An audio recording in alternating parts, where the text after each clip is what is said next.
Bismillahirrahmanirrahim. Assalamualaikum warahmatullahi wabarakatuh.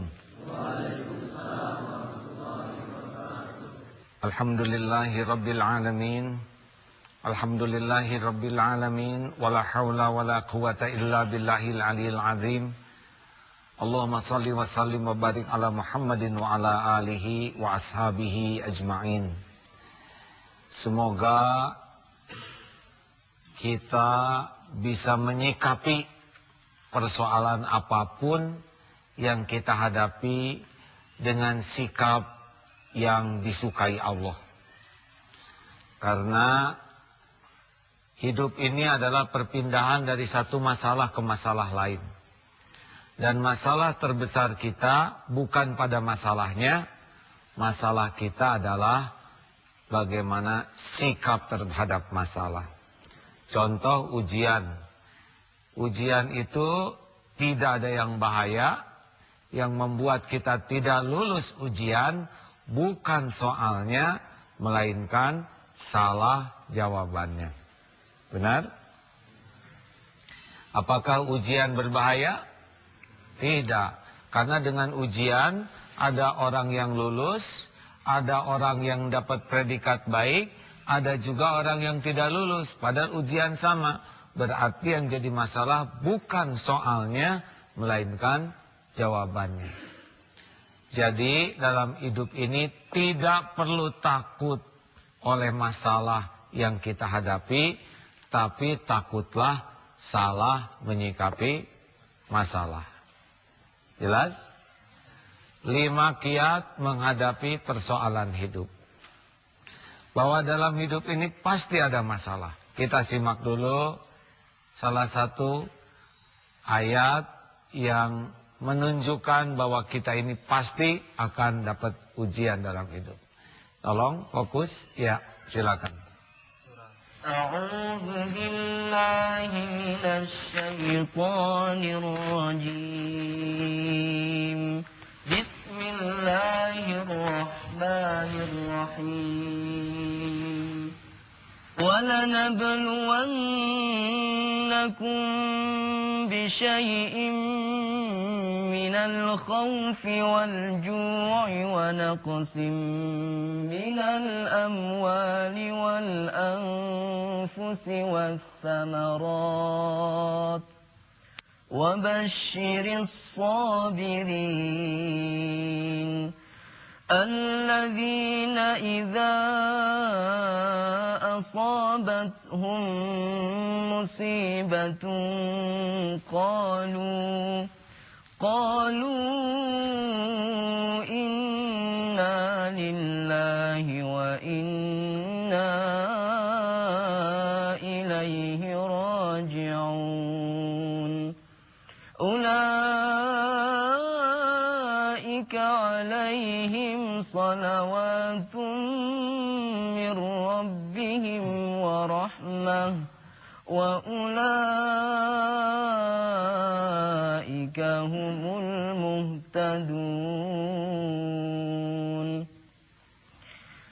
Dan kami pasti akan menguji kamu dengan sedikit ketakutan, kelaparan, kekurangan harta, jiwa, dan buah-buahan. Dan sampaikanlah kabar gembira kepada orang-orang yang sabar, yaitu orang-orang yang apabila ditimpa musibah, mereka berkata, Inna lillahi wa inna ilaihi raji'un. Sesungguhnya kami milik Allah dan kepadanya lah kami kembali. Mereka itulah yang memperoleh ampunan dan rahmat dari Tuhannya, dan mereka itulah orang-orang yang mendapat petunjuk. Masya Allah. Jadi Allah sudah menjanjikan kita ini bakal ditimpa oleh ujian. Bisyai, sedikit. Jadi kita mustahil hidup tanpa ujian. Dan ujian bukan sesuatu yang berbahaya. Karena ujian inilah yang Allah siapkan. Ulaika alaihim sholawatun min rabbihim wa rahmah. Jadi mereka itulah yang kalau benar menyikapinya mendapatkan limpahan karunia yang besar, limpahan kasih sayang Allah, wa ulaika humul muhtadun. dan mereka itulah yang mendapatkan bimbingan petunjuk dari Allah. Jadi seperti kunci, kalau cekleknya benar, maka yang terbuka tuh kan pintu kulkas, nyekleknya dikit, tapi isi kulkasnya untukmu. Yang penting bisa ngebukanya. Nah, jadi kita harus tahu bahwa kita pasti ada ujian. Kita tidak perlu takut, tidak untuk menantang ujian, tapi ujian sudah diukur oleh Allah Subhanahu wa Ta'ala. Satu, resep pertama dalam menghadapi hidup ini adalah siap menghadapi yang cocok dan siap menghadapi yang tidak cocok dengan keinginan. Ulangi apa? Siap menghadapi yang cocok, siap menghadapi yang tidak cocok. Mengapa?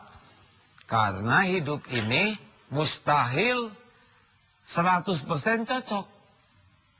Kalau semua orang cocok yang terjadi dengan keinginannya, tidak ada yang menarik dalam hidup ini dan kacau. Pasti kacau.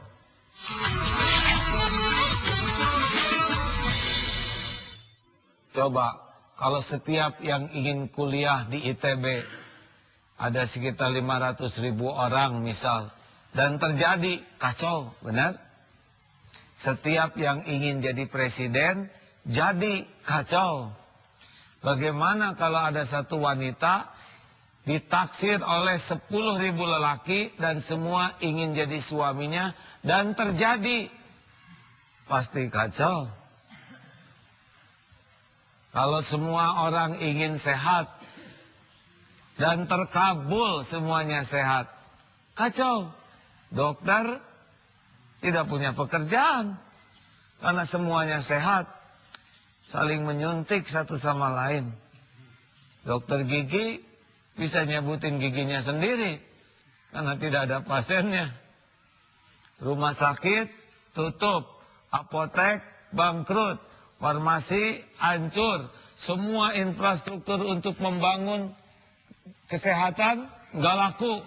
Harus ada yang sakit. Sakit bukan masalah. Yang jadi masalah, salah menyikapi sakit dan salah menyikapi sehat. Dan satu hal lagi harus diingat, bahwa apa yang baik menurut kita belum tentu baik menurut Allah. Yang jelek menurut kita belum tentu jelek menurut Allah Subhanahu wa Ta'ala. Jadi kalau suatu saat kita ada yang tidak cocok menurut kita, wah, saya ini rugi. Padahal boleh jadi di sanalah keberuntungan yang Allah siapkan. Masih ingat, wa asa an takrahu syai'a wa huwa khairul lakum wa asa an tuhibbu syai'a wa huwa syarrul lakum. Boleh jadi engkau tidak menyukai sesuatu padahal baik menurut Allah bagimu, dan sebaliknya boleh jadi engkau menyukai sesuatu padahal buruk menurut Allah bagimu. Wallahu ya'lamu wa antum la ta'lamun. Allah Maha tahu, kalian tidak tahu. Makanya jangan sok tahu. Tugas kita cuma 3. 1, meluruskan niat. Ulangi apa? Inna sholati wa nusuki wa mahyaya wa mamati lillahi rabbil alamin. Niat saja sudah jadi amal soleh. Niat baik saja jadi kebaikan. Yang kedua, tugas kita adalah menyempurnakan ikhtiar di jalan yang Allah ridhoi. Jadi, kalau kita ikhtiarnya sempurnakan di jalan yang Allah ridhoi, itu jadi amal. Niat jadi amal, ikhtiar juga jadi amal. Dan tugas kita yang ketiga adalah pasrahkan kepada Allah dengan tawakal. Sesudah itu terserah Allah. Karena yang Maha tahu segala yang terbaik bukan kita. Siapa? Allah. Kita tahu terbaik menurut kebodohan kita. Tapi Allah tahu yang terbaik untuk kita menurut ilmu Allah yang maha luas. Mana yang lebih tahu apa yang terbaik untuk kita? Kita atau Allah? Mana yang akan terjadi? Yang kita inginkan, yang Allah inginkan. Makanya kalau kita punya keinginan boleh, harus. Punya keinginan bagus. Karena ingin itu pemandu amal. Asal keinginan kita adalah menginginkan yang disukai Allah. Ingin kaya bagus? Belum tentu. Kaya mau apa? Saya ingin dititipi rezeki oleh Allah supaya saya bisa banyak amal soleh, itu bagus. Tapi kalau hanya dikaya saja, belum tentu bagus. Ingin pintar boleh? Bagus tidak? Mau apa? Banyak yang pintar jadi pintar nipu. Banyak yang pintar jadi koruptor. Jadi tidak cukup ingin pintar. Tapi saya ingin pintar ilmu yang manfaat. Kita simak surat Al-Baqarah ayat 216. Bismillahirrahmanirrahim.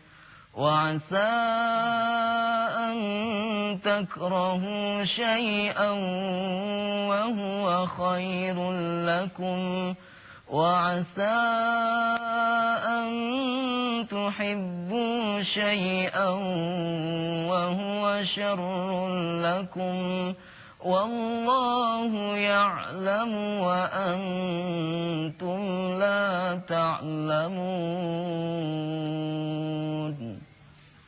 Boleh jadi kamu tidak menyenangi sesuatu padahal itu baik bagimu, dan boleh jadi kamu menyukai sesuatu padahal itu tidak baik bagimu.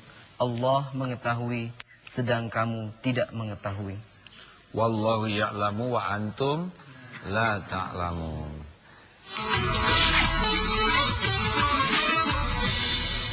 Jadi boleh jadi kita menyukai sesuatu karena keterbatasan ilmu kita, keterbatasan pemahaman kita. Wah, ini baik nih untuk saya.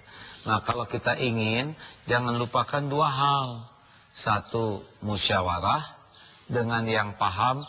Yang kedua, istiqoroh. Nah, kalau kita suka musyawarah, kita akan dapat input yang lebih lengkap lagi. Karena makin banyak input, kita makin bisa memilih sesuatu dengan yang lebih baik. Benar? Dan kenapa kita istiqoroh tidak akan rugi? Karena istiqoroh itu adalah adab seorang hamba yang merasa bodoh kepada Allah yang maha tahu. Wahai Allah yang maha tahu segalanya, sekiranya ini baik bagi dunia akhirat saya, mudahkan. Sekiranya ini tidak baik bagi dunia akhirat saya, jangan. Oleh karena itulah, jangan tergesa-gesa dalam mengambil keputusan, ya. Karena nafsu itu cenderung membuat kita tergesa-gesa, betul? Nanti pikiran kita pendek, tergesa-gesa, dan setiap tergesa-gesa itu ujungnya adalah penyesalan. Mari kita luruskan niat kita, lalu kita sempurnakan ikhtiar kita, dan kita pasrahkan kepada Allah. Tidak penting, dengar, tidak penting yang kita inginkan terjadi. Yang terpenting adalah yang terbaik menurut Allah yang terjadi. Benar? Mana yang penting? Keinginan kita atau yang terbaik menurut Allah? Jawab. Bagaimana kalau yang terbaik menurut Allah tidak cocok dengan keinginan kita? Tidak apa-apa? Tidak apa-apa. Walaupun tidak cocok, walaupun sebaliknya, tidak apa-apa. Ada yang misalkan mau nikah dengan seseorang, pada waktunya ternyata benar-benar dia menikah, tapi dengan teman kita. Batal nikah belum tentu buruk. Boleh jadi batal nikah itulah yang terbaik. Daripada nikah dan teraniaya, dan daripada nikah malah jauh dari Allah. Kita melamar kerja, sudah siap, tiba-tiba tidak diterima. Padahal niat sudah, ikhtiar sudah, tidak apa-apa. Karena boleh jadi pekerjaan itulah yang membuat kita jauh dari Allah. Yang rezekinya tidak barokah. Oleh karena itu jangan fokus kepada hasil, tapi fokuslah kepada satu apa? Niat. Ya Allah, saya lakukan ini karena Engkau. Yang kedua, fokuslah agar pol ikhtiarnya di jalan Allah, ya. Seperti Siti Hajar, Sofa, Marwah, Sofa, Marwah, Sofa, Marwah. Dan tiga, pasrahkan, terserah. Nah, lihat. Air Zam-Zam keluarnya di Sofa atau di Marwah? Tidak, di dua-duanya, benar? Air Zam-Zam keluarnya di kaki, di bawahnya kaki Nabi Ismail. Jadi tidak harus kita ikhtiar ke sini, hasilnya ini tidak harus. Ya, kita ikhtiar ke sana karena bagi kita ikhtiar itu ibadah. Kita ikhtiar bukan ngatur Allah. Seakan Allah harus sesuai dengan keinginan kita. Tidak, kita ikhtiar karena Allah nyuruh ikhtiar. Setuju? Seperti di sini santri penghafal Quran, beda-beda. Ada yang gigih sekali, ibadahnya gigih, tapi hafalnya tidak secepat temannya, tidak apa-apa. Kan bukan jumlahnya yang terpenting, keikhlasannya, kesungguhannya, ketawakalannya. Boleh jadi dia dilambatkan oleh Allah hafalannya supaya tidak ujub, supaya tidak takabur, atau mungkin Allah akan memberikan pahala yang lebih banyak. Ada yang hutang, udah ikhtiar nggak lunas-lunas. Boleh jadi karena Allah senang doanya, tahajudnya. Dan pada waktunya, nanti Allah lunasi dengan lunas yang tidak mengurangi ibadahnya. Makanya siap menghadapi yang cocok dan siap menghadapi yang tidak cocok. Tugas kita adalah meluruskan niat lillahi ta'ala, menyempurnakan ikhtiar di jalan yang Allah sukai, dan fatawakkal 'alallah, pasrahkan kepada Allah. Allah janji, wa may yatawakkal 'alallah fahuwa hasbuh. Allahumma shalli ala Muhammadin wa ala alihi wa ashabihi ajmain. Wahai Allah yang Maha mendengar, luruskan niat kami dari apapun yang kami lakukan, ya Allah. Jadikan apa yang kami inginkan adalah apapun yang Engkau sukai, ya Allah. Bimbing agar kami bisa menyempurnakan ikhtiar di jalan-Mu, ya Allah. Dan buatlah hati kami selalu pasrah padamu, tawakal padamu, puas dengan apapun yang Engkau berikan. Engkau maha baik, Engkau maha adil, Engkau tidak pernah mengecewakan, ya Allah. Hasbunallah wa ni'mal wakil, ni'mal maula wa ni'man nasir. Rabbana atina min ladunka rahmah wa hayyi' lana min amrina rasyada. Amin ya Allah. Taqabbal minna innaka antas samiul alim wa tub alaina innaka antat tawwabur rahim. Amin ya Allah. Alhamdulillah. Sekian pemirsa. Assalamualaikum warahmatullahi wabarakatuh.